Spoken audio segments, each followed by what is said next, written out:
Uyda ruxsatnoma olganman, ko'rsating. Qayta jihozlashni amalga oshirayotgan tadbirkorlik subyektini bosasizlar. Qayta jihoz amalga oshirayotgan tadbirkor. Men o'zimnikini yozaman, misol hozir.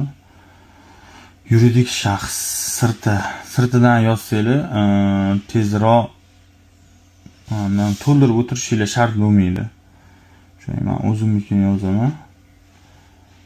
574. Qidiruvni bitta bosamiz. Bo'ldi, meniki уже ana qilindi. Davlat ro'yxatidan o'tgan sanasi, hamma narsalar chiqib keldi. Keyingisini bosamiz.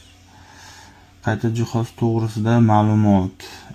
Anaqasi mana shu. Qayta jihoz avtotransport o'zgartirish turi, mana turini tanlaysiz. Avtotransport vositasini kuzov hamda dvigatellar yo'q, buni emas. Avtotransport vositasini bir turdan ikkinchi turga o'zgartirish.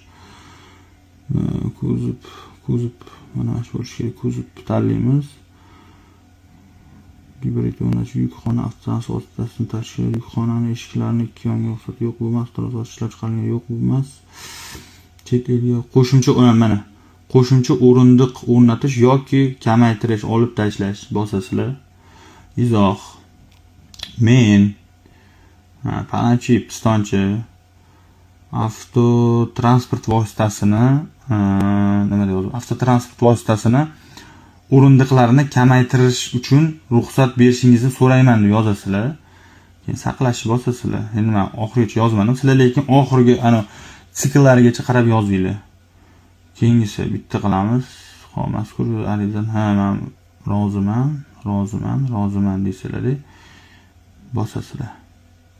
Mana plastik kartadan o'tkazasiz. Mana o'sha SMS keldi Adliya vazirligidan mana.